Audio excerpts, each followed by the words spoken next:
In the early 1960s, Italy was roaring back to life. Industry was rising, wealth was growing, and speed had become a symbol of status. Ferrari ruled the performance world with racing pedigree and aristocratic pride. Then in 1963, a man who built tractors decided that pride needed a rival. Ferruccio Lamborghini was not a racing driver. He was not born into automotive royalty. He was a self-made industrialist with oil under his fingernails and ambition in his blood.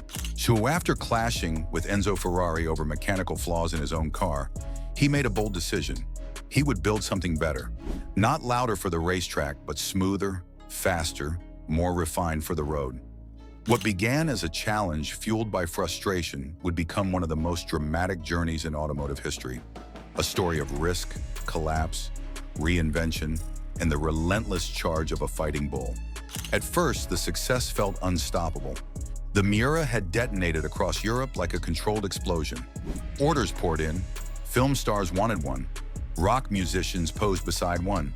Engineers studied it. A road car with a transverse mid-mounted V12, producing nearly 350 horsepower and approaching 280 kilometers per hour in the mid-1960s, was not just advanced. It was defiant. Inside Sant'Agata Bolognese, however, pressure simmered. Ferruccio Lamborghini had built his company to craft refined grand tours, not race machines. One, he openly rejected motorsport as marketing theater. But his young engineers, Gianpaolo Dallara, Paolo Stanzani, and designer Marcello Gandini, were restless. They wanted to push further. Lower center of gravity, sharper handling, more power. The Miura proved the world wanted something radical. Yet radical came with consequences. At extreme speeds, early Miuras felt light at the front. Aerodynamics were still an evolving science. Drivers described moments of instability above 250 kilometers per hour. Instead of retreating, the team refined suspension geometry, cooling systems, and chassis stiffness. Power rose. The Miura S and later SV became more controlled, more aggressive. The bull learned quickly. Then 1971 arrived, and with it, something even more shocking: the Countach prototype. When it appeared at the Geneva Motor Show, painted in bright yellow and carved into a wedge, spectators didn't know whether to applaud or stare in disbelief. The doors pivoted upward like blades. The roofline barely reached a man's chest. It looked less like transportation and more like a spacecraft. Underneath sat a longitudinal V12 producing over 370 horsepower. The chassis was tubular and complex. Visibility was poor. Cabin heat was intense. But none of that mattered. The Countach redefined supercar aesthetics overnight. Posters of it would hang in bedrooms for decades. Yet timing could not have been worse. By 1973, the global oil crisis hit with brutal force. Fuel prices soared. Governments imposed restrictions. Excess became politically sensitive. Lamborghini, producing thirsty V12 machines, suddenly faced a shrinking market. Financial pressure mounted fast. Ferruccio had already begun distancing himself from daily operations. Hence, the tractor division suffered when a major export agreement collapsed after political turmoil in South America. Cash flow tightened. Investors grew nervous. In 1972, Ferruccio sold a majority stake in the automotive company. By 1974, he walked away completely. The founder who built a brand from defiance exited quietly, retreating to his estate near Lake Trasimeno. The bull remained, but without its creator. What followed was instability. Swiss investors Georges-Henri Rossetti and René Leimer attempted to steer the company through turbulence. Development costs remained high. Sales remained volatile. Lamborghini pursued a contract to develop the BMW M1 in collaboration with BMW Motorsport, a project intended to provide financial stability and technical partnership. Instead, delays and disagreements led BMW to complete the project independently. Lamborghini absorbed the financial strain. By 1978, the inevitable occurred: bankruptcy. The factory entered receivership. Production slowed to a near standstill. For a brand that once threatened Ferrari's dominance, the silence was deafening. But silence does not end legends. In the early 1980s, the Mimran brothers acquired the company. They invested capital, modernized production facilities, and stabilized operations. The Countach continued evolving. Wider bodywork, massive rear wings, increased displacement to 5.2 liters. Power climbed beyond 450 horsepower in later variants. Then another shift. In 1987, Chrysler Corporation purchased Lamborghini. The idea of an American automotive giant owning Italy's most rebellious marque unsettled purists. Yet under Chrysler, Lamborghini gained financial security and access to engineering resources. The Diablo emerged in 1990 as the successor to the Countach. It was faster, cleaner, more aerodynamic. With a 5.7-liter V12 producing around 492 horsepower, it became the first Lamborghini capable of exceeding 200 miles per hour, 325 kilometers per hour. It was a technical leap. All-wheel drive variants followed. Interior refinement improved. Reliability strengthened. Lamborghini felt modern again. But ownership instability returned during the 1990s. Chrysler sold the company to Indonesian investment group Megatech. Capital became inconsistent. Development budgets fluctuated. The brand remained dramatic, yet financially fragile. In 1993, Ferruccio Lamborghini passed away at age 76. He did not witness the next transformation. By the late 1990s, Lamborghini once again required rescue. In 1998, Audi AG, part of the Volkswagen Group, acquired Automobili Lamborghini. This moment proved decisive. Audi introduced structured engineering processes, improved quality control, and integrated advanced aluminum manufacturing expertise.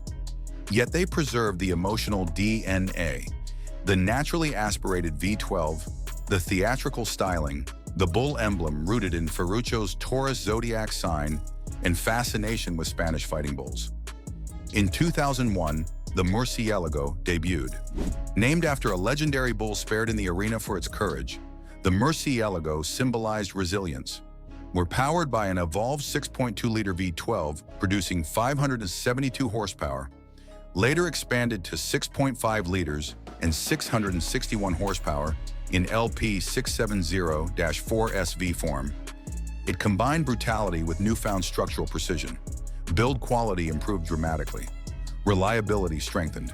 Lamborghini felt controlled, but not restrained. Then came the strategic masterstroke. In 2003, Lamborghini launched the Gallardo, smaller, powered by a 5.0-liter V10 producing nearly 500 horsepower. Developed partly with Audi engineering input, and added featured aluminum construction and sophisticated all-wheel drive. Critics questioned whether a baby Lamborghini would dilute exclusivity. Instead, it transformed the company's future.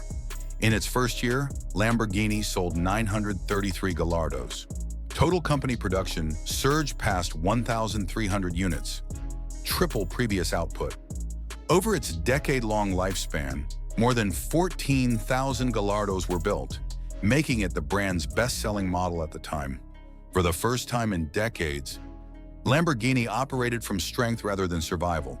Special editions followed, Spider variants, Superleggera lightweight versions. Demand expanded across the United States, Germany, Japan, and the United Kingdom. In 2011, the Aventador replaced the Murciélago as flagship. Featuring an all-new carbon fiber monocoque chassis and a 6.5-liter naturally aspirated V12 producing 700 horsepower at launch, it accelerated from 0 to 100 kilometers per hour in under 2.9 seconds. It was unapologetic in an era shifting toward turbocharged downsizing.